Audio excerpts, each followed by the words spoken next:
اللهم صل على سيدنا ومولانا محمد وعلى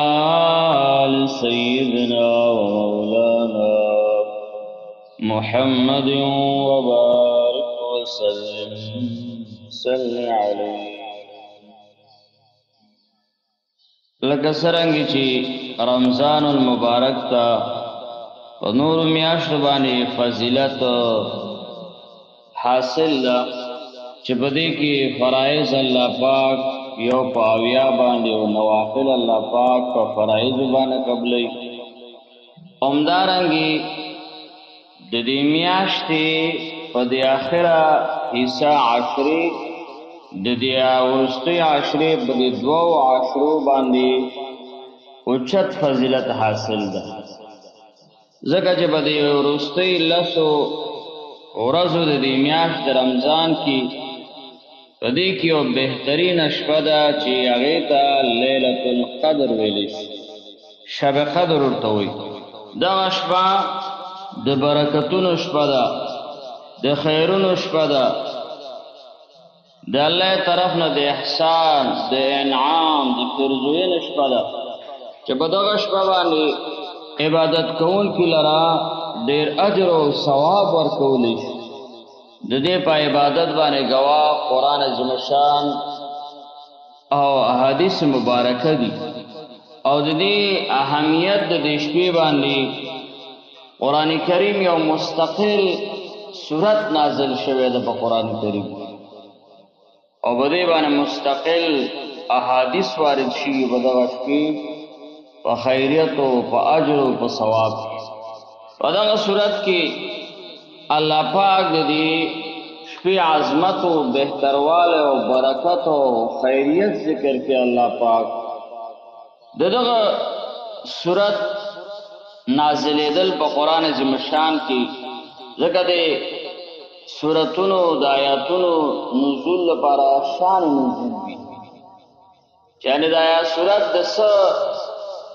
مبارک نازل شوی او د شان نزول څه شی او حال څه شی او په کوم حال او په کوم خبره باندې د آیات نازل شوی دا صورت نازل نو د دې سورت قدر د شان نزول مبارک مختلف اقوال را نقل اول قول دا چې ابن ابي حاتم د امام مجاهد نه روایت نقل کړي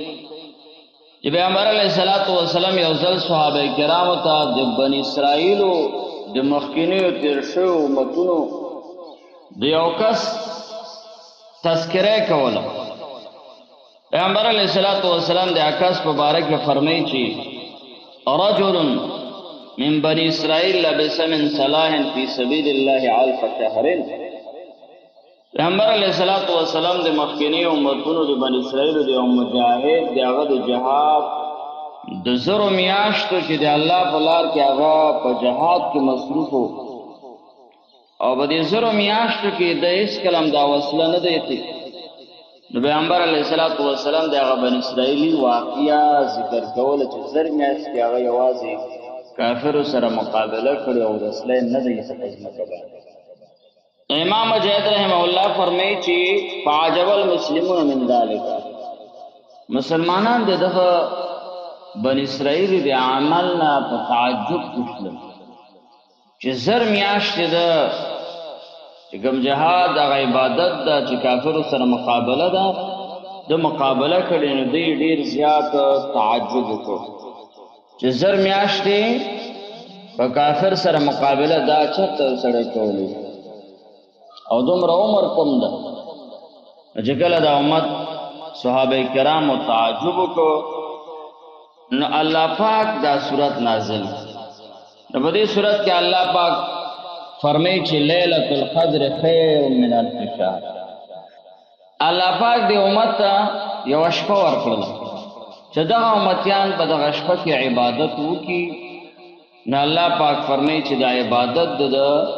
د زرو میاشتو د هغه بنی اسرائیلي چې کافر سره مقابله کړي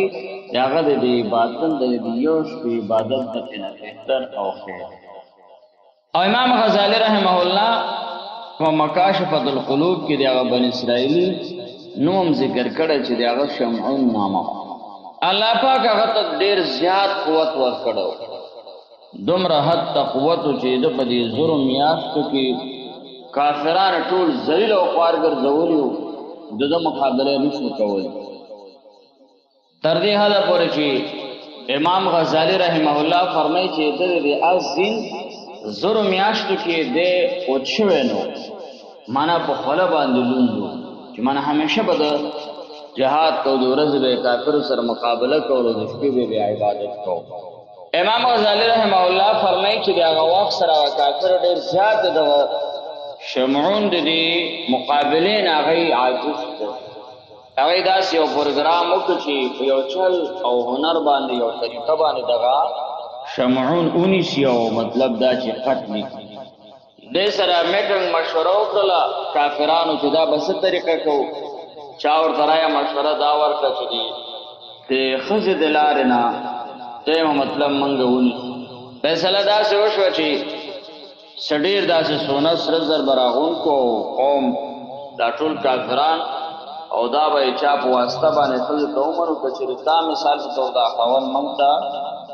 په لاس راکړه نو دومره مطلب یو خنک اندازې دی چې سونه به درته درکړي هغه ښځې لالچ واخیستله او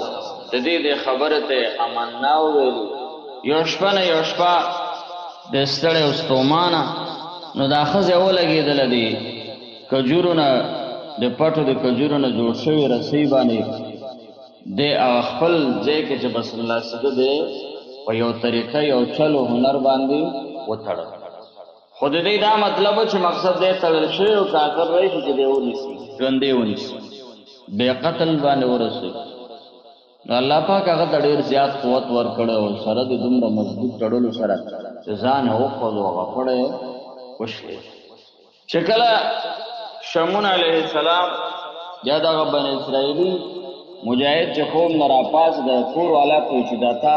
څه کول په ما باندې نو دې ورته جواب ورکړ چې ما ستا قوت معلومو چې ته څومره قوي شخصیت بیا دې هغه کافرانو خبر کړل چې دی خو ما تړلی و چې کله راپاسه ته دا پړی ټول مکمل وشو نو هغه کافرانو بیا مشوره وکړه ده ته یې ښه یو کره او مضبوط زنځیر ورکړي چې دغه زنځیر به ترې تو کړي په یو طریقه باندې او دا مطلب بند کړي ځان به نشي خلاصولی خو الله پاک ته یو قوت طاقت ورکړو چې بیا دی راپاسېده او زنځیر باندې تړل شوی و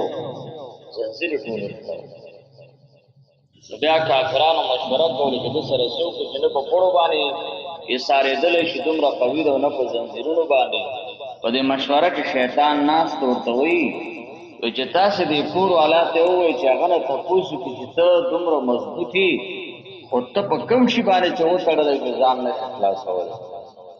نو دا مشوره د کافرانو خوښه شوه دې ښځې ته دا خبره ورسوله او د دې شمعون ډېرې اوږدې لویې څڼې وې ډېرې زیاتې ورته وایي چې دا ښځه ورته وایي چې ته خو ډېر زیات مضبوط یې داسې څه مضبوط څه شی شته چې ته پرې وتړلی شې او ته ځان نشې خلاصولی بیا ورته ویلې چې زه چې په خپلو څڼو وتړلی شم په خپلو ویښتانو بیا زه ځان نشم خلاصولی داسې طریقه باندې هغه څڼې ترې په خوب و په هغه باندې کټ کړلې ځکه چې ښځه باندې به د سړي څه ګمان راشي چې دی مثال په طور د کافرو لاس ته ما ورکړي یا ما دا په چمچل باندې هغه کوي نو دی وتړو په دې کې کافران پرې راواوښتلو دغه شمعون نومي بني اسرائیلي نیک بزرګ دی گرفتاره وینې ودنه مطلب دا شونډې کټ کړې غوږونه یې کټ کړل او بیا دی ژوندی پانسي ته خېجو او بیا الله پاک ته سوال وکړه چې الله دې کافرو د لاسه قبضې نه خو ما خلاص دا پانسۍ لپاره به دی ډېر زیات اوچت داسې صبر و هغه به یې برابر و هغه وخت سره چې کله ده ځان ته زور ورکړه تر دې حده پورې چې هغه کوم تړل شوی پسې باندې هغه هم کولاو کو په دې زور سره دا کوم چې پانسي د لپاره تړل شوی و دا په دې کافرو رابا پرېوتل دا کافران مطلب په دې باندې هلاک مړه شول نو پیغمبر علیه الصلاة والسلام د هغه بني اسرائیلي د دې قوت او د دې جهاد د کافرانو سره واقعه بیانوله او مطلب دا چې صحابه کرام چې دغه د زرو میاشتو کافر سره مقابله او د است خولین نه وچیدل او تمام شپه بیا عبادت کول صحابه کرام ډېر زیات تعجب دې تعجب سره جبرئیل علیه السلام راغی چې پیغمبر علیه السلام تا امت الله یو شپه درکړه ليله القدر شپه چې دې کې ستاسو امتیان عبادت کی دا به زرو میاشت دغه مجاهد دغه جهاد او د زرو میاشتو تمام شپه عبادت دغه عابد او د مجاهد نه دا به په بهتره ثواب باندې ځکه دې امتونو عمرونه لګو د مخکینو امتونو عمرونه ډیر زیات. دویم قول ابن جریر ذکر کړي پر روایت د امام مجاهد باندې اول واقعي ذکر کړي دا اول واقعي دا ذکر کړي دا چې ابن جریر پر روایت د امام مجاهد باندې هغه دا چې په بنی اسرائیل کې عبادت گزار شخصیت اب ټول شپه تر سحر پورې د الله تعالی په عبادت کې مشغول او بیا مقصد دا چې ورځ بشوانو ماښام پورې به کافر سره مقابله کول. نو د هغه مخکینی چې شامون په نوم باندې هغه د ورځ هغه جهاد کافر سره د بیا د شپې عبادت هغه کې د شپې عبادت نه ذکر کړي د شپې تمام شپه عبادت د سحر پورې بیا سحر تر ماښام پورې کافر مقابله د دې عبادت او د جهاد تذکرہ پیغمبر علیه السلام وکړه او د دې عبادت ځای مطلب دا صحابه کرام په تعجب پښته نو دا آیات او دا سورۃ نازل شو ليله القدر خیر من الف شهر مطلب دا چې پیغمبر علیه السلام استامت الله ليله القدر شپه ورکړه د دې شپې عبادت د زور میاشت د عبادت نه دا کس نه چې تمام شپه به عبادت کوو هغه بزرګ او د ورځې په مثال کافر مقابله کوله دا غنه د یو شپې عبادت بکی بهتري. دریم قول لا ذکر شوی ادا چې پیغمبر علیه السلام یو ځل د بنی اسرائیل د شلورو کسانو د عبادت تذکرہ کوله پیغمبر علیه السلام صحابه کرام یو د حضرت ایوب علیه السلام دویم د حضرت زکریا علیه السلام دریم د عزقیل علیه السلام او سلورم د یوشع ابن نون علیه السلام چې دی سلور واړو کسانو کې هر یو اتیا کاله د الله تعالی عبادت کړي او لږ ساعت ته هم د الله تعالی نافرمانی نه وکړي. نو په دې اورېدلو سره صحابه کرام تعجب او د ارزو کړ چې کاش زمونږ دومره عمرونه وای چې یوازې اتیا کاله موږ د الله تعالی عبادت کې مشغوله وای. لکه زمونږ استاد دې امت عمرونه غوډې لږ عمرونه یا کاله کاله 50 کاله مطلب دا چې 15 کاله دا نابالغ کې تیر شي. نو چې دې تعجب کو جبرئیل علیه السلام تشریف راوړ